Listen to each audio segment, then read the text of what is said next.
You think you're past the beginner stage? Here's something that separates good riders from great ones. Most advanced riders are still fighting their own bike's natural physics. I see experienced riders making subtle mistakes that cost them speed, control, and sometimes their safety. Today, we're breaking down 10 mistakes that even seasoned riders make without realizing it. These aren't rookie errors. They're advanced blind spots that keep you from reaching your full potential. If you recognize even 3 of these, you're about to unlock a whole new level of riding. Here's the thing most riders get wrong. They're literally wrestling with physics every time they ride. You grip those handlebars like your life depends on it, but that death grip is actually working against you. When you clamp down with locked arms and tight shoulders, you're disrupting the bike's natural gyroscopic stability. Your motorcycle wants to stay upright. The spinning wheels create gyroscopic forces that naturally stabilize the bike. But when you tense up, you're fighting those forces instead of working with them. The secret is grip tight with your legs, loose with your arms. Press your thighs against the tank, push your heels down into the pegs, and let your arms stay relaxed. I had a student who couldn't figure out why his cornering felt so unstable. The moment he learned proper leg grip and relaxed his arms, his corner speed improved by 20% overnight. His bike stopped fighting him through every turn. Here's a quick test for your next ride. On a straight section of road, try the wiggle test. Gently wiggle your elbows. If you can't move them easily, you're too tight. Consciously relax your grip and feel how much better the bike responds to your inputs. Trail braking sounds advanced, but most riders who think they're doing it are actually making it more dangerous. The common mistake is grabbing the brakes hard mid-corner when you realize you're going too fast. That's not trail braking, that's panic braking, and it can send you straight into the guardrail. Real trail braking is about smooth weight transfer. You apply the brakes before the turn, then gradually release them as you lean into the corner. This keeps weight on the front tire, maximizing your contact patch and giving you better grip through the turn. When you brake hard mid-corner, you suddenly shift weight forward and can overwhelm the front tire's grip. The physics here is critical. Under braking, weight transfers forward, increasing the front tire's contact patch but reducing the rear's. Done smoothly, this helps you turn. Done abruptly, it can cause the front to wash out or the rear to slide. Here's your practice drill. Find an empty parking lot and practice braking before imaginary corners, then gradually releasing as you would lean in. Start slow and build up the timing.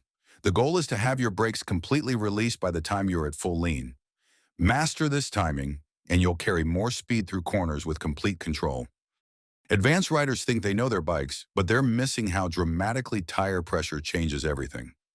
Just 2 or 3 PS, I can completely transform your bike's handling characteristics.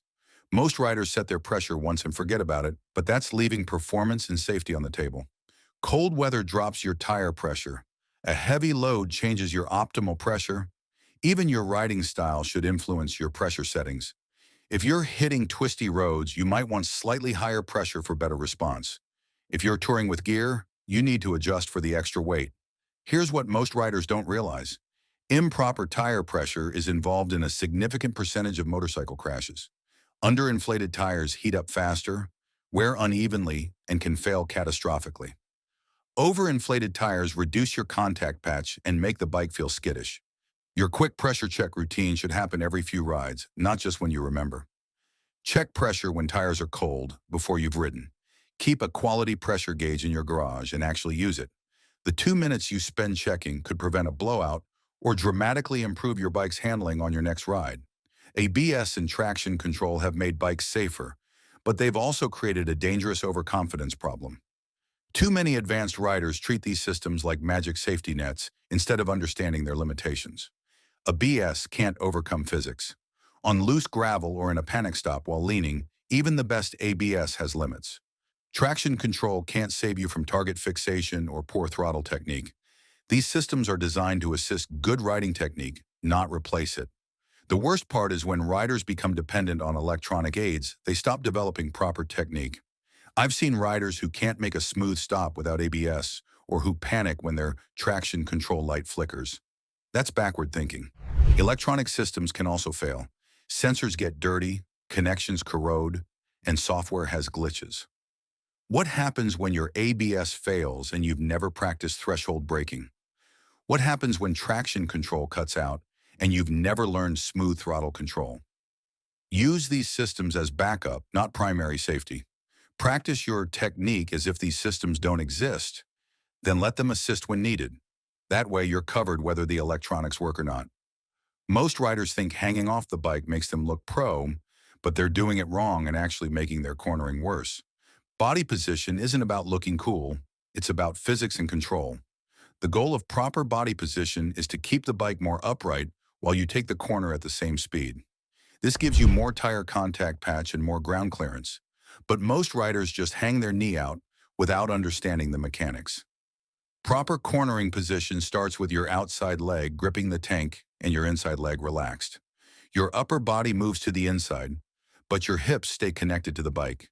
Your head and shoulders lead the movement, not your knee.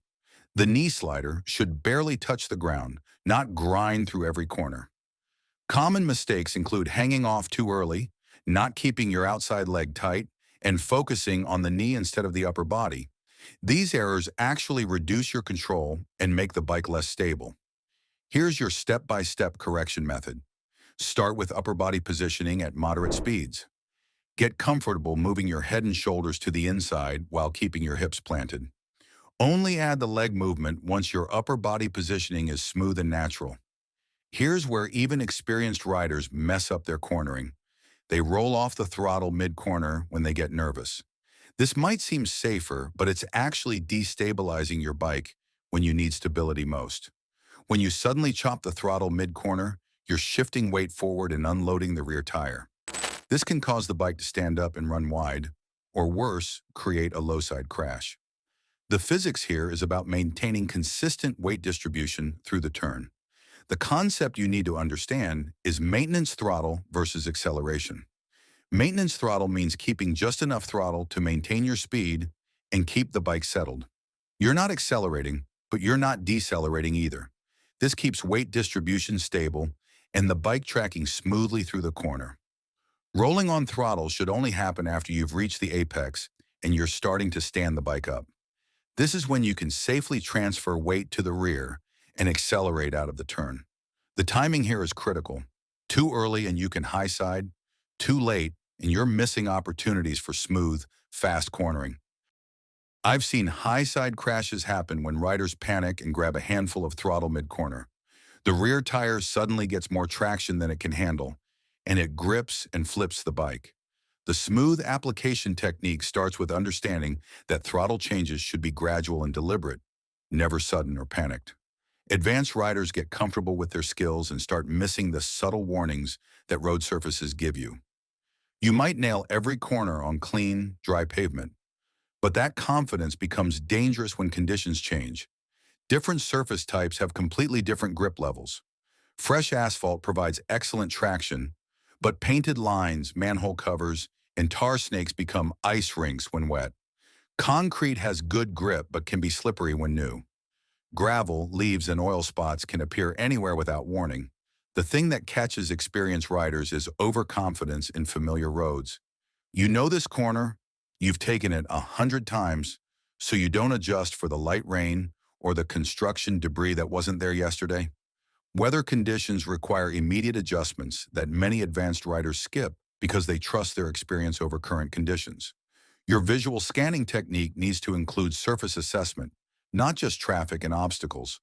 Look for color changes in the pavement that indicate different materials or moisture levels. Watch for debris, oil stains, or anything that doesn't belong. Adjust your speed and lean angles before you reach questionable surfaces, not after you feel your tires slip. The key is treating every ride like conditions might change. Even if you started in perfect weather, a sudden shower or construction zone can appear. Keep your scanning active and your adjustments immediate. Group rides bring out the worst in advanced riders because ego starts overriding good judgment. You might be a skilled solo rider, but group dynamics create pressures that lead to poor decisions. The biggest mistake is riding beyond your skill level to keep up with the group. Maybe the pace is faster than you're comfortable with, or the riders ahead are taking risks you wouldn't normally take. Instead of backing off, you push harder to avoid being left behind or looking weak. Following distance becomes critical in groups, but riders often compress the gaps to stay connected. This leaves no room for error when someone brakes suddenly or hits debris. The rider behind you might be following too close as well, creating a chain reaction of problems. Communication breakdown is another major issue. Hand signals get missed, route changes aren't communicated clearly, and riders make assumptions about what the group is doing. I've seen crashes happen when riders expected one thing, but the group did something else. The ego versus safety decision comes down to this. Are you riding your own ride or are you performing for others? Advanced riders should know their limits and stick to them regardless of group pressure. If the pace is too fast, drop back or leave the group. Your safety isn't worth proving anything to anyone. Complacency kills, especially on familiar routes. Advanced riders often go into autopilot mode on roads they know well, but this is exactly when accidents happen. You stop actively scanning, you don't adjust for current conditions, and you miss the hazards that weren't there last time. Not adjusting your riding style for fatigue or stress is another mental preparation failure. You might be dealing with work stress, relationship problems, or just physical tiredness, but you ride the same way you always do. Your reaction times are slower, your decision-making is impaired, and your risk tolerance might be off. Risk assessment failures happen when experience creates overconfidence. You've handled similar situations before, so you assume this one will go the same way. But every situation has unique variables, traffic, weather, road conditions, your mental state, that require fresh assessment. Your pre-ride mental checklist should include an honest assessment of your current state. Are you alert and focused? Are you dealing with distractions? Is your gear right for current conditions? Are you riding for the right reasons today?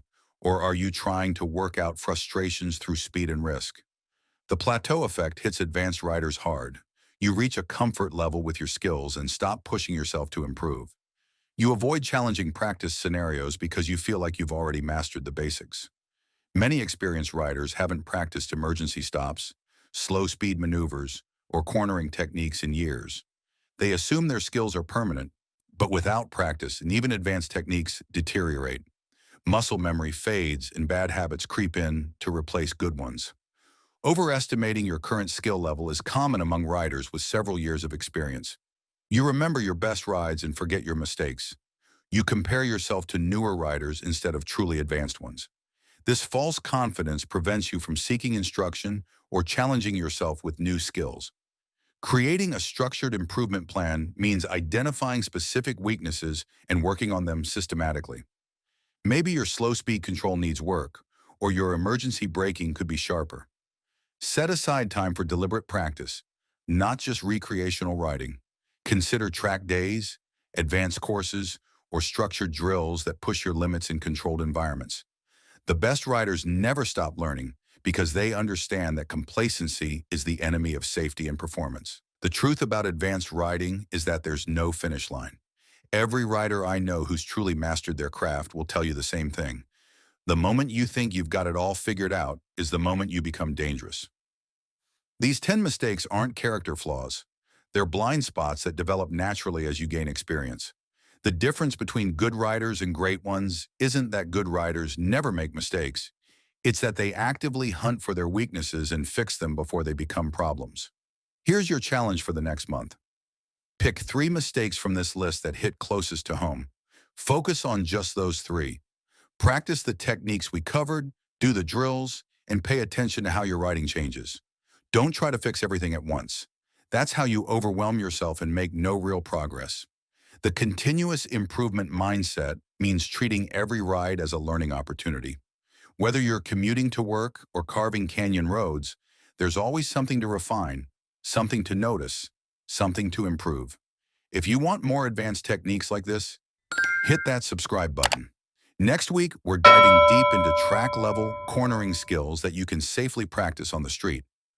We'll cover body positioning secrets that most riders never learn and throttle techniques that will transform your corner speed. Remember, ride safe, ride smart, and never stop learning.